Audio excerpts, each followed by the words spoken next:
Texas is where more migrants illegally cross into the US than anywhere along its southern border. 2 months ago, Marlene Castro's team was picking up hundreds of refugees and migrants every day. After President Trump's inauguration, the numbers have fallen. That's what we call landings. That's the open spaces where people will gather or they'll actually wait to come into the United States.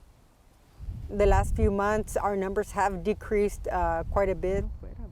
We've heard that the smugglers are charging more money. Castro is a first-generation immigrant.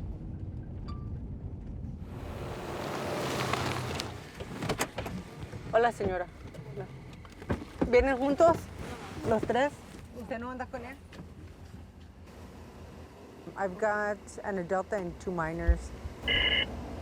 She's patrolled this border for more than 20 years. ¿Cuántos años tiene, señora? The border whose security, including a wall, was one of Donald Trump's key campaign promises. ¿Cuánto pagó para venirse para acá? ¿Cómo? Okay, señora, el cartel controla todo México. No se vino sin ayuda. Tenía que haber pagado algo a alguien. No me eche mentiras. Ya tengo bastante tiempo haciendo esto. No me va a decir algo que no sé. According to Trump, the wall's main job is to stop the flow of people and drugs into America. Thank you. I appreciate it. Across the Rio Grande, his anti-immigration rhetoric seems to be having an impact. In Mexico, there's a huge economy based on crossing people into the US. The business is run by the cartels who control the border and the people smugglers whose job it is to find the path into the promised land. Ese hombre ha causado un impacto ahora sí que desde que entró mal. Sergio spent a decade working as a people smuggler, transporting Central Americans across the border and making a small fortune in the process.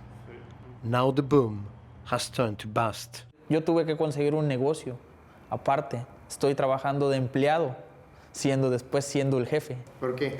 ¿Por qué? Porque ya las personas, si me llegaban 20 en una semana, ahorita me llega 1 o 2. Ya casi no hay momentos para pasar. Ha aumentado bastante la vigilancia. Casi viene siendo el doble de vigilancia de lo que había antes. De hecho, hay más camionetas. Si tú pagabas $7,000, $8,000, ahorita te está en $10,000 o $12,000 hasta allá.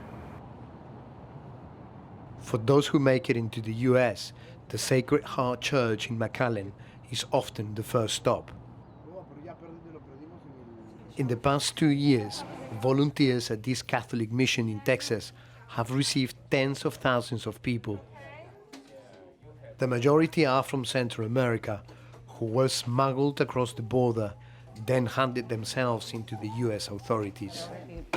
The mission provides food and clothing to refugees whose asylum cases are pending.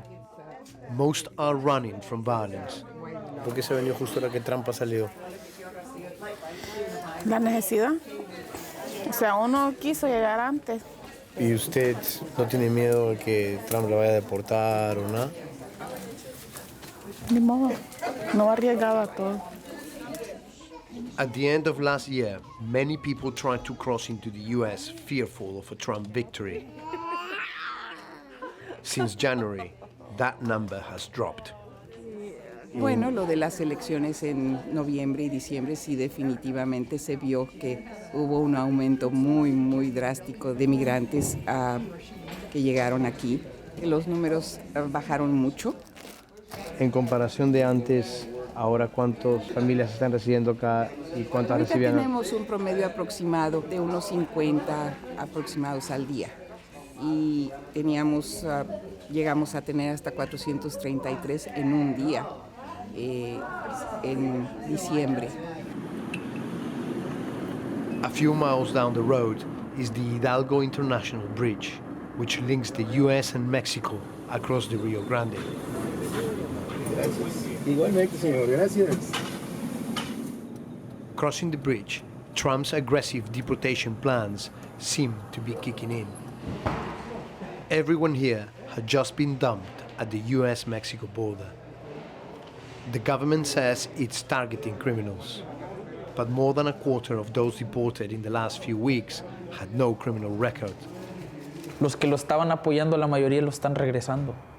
Si tú ya no tienes quien te apoye ahí arriba, ¿cómo le vas a hacer si no tienes dinero para solventar? Deported from the US, many migrants end up here in Reynosa, Mexico's most dangerous city.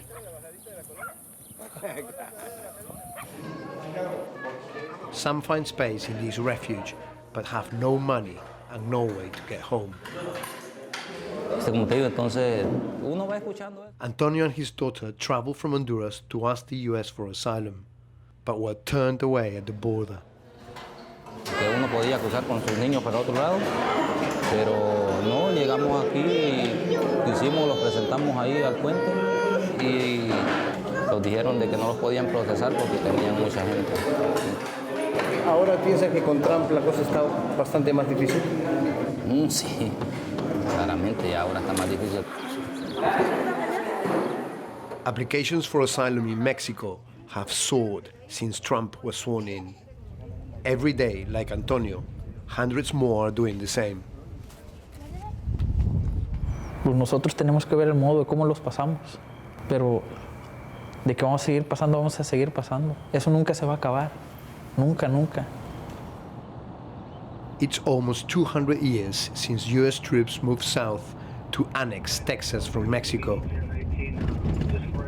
Now the flow of people north is changing US politics. And we'll look, check and see if there's any refs anywhere around here. In Texas, the president's plan to put America first is taking a hold. And I'm surprised that there's nobody out here. For now, it may be just a wall of words, but it seems to be working.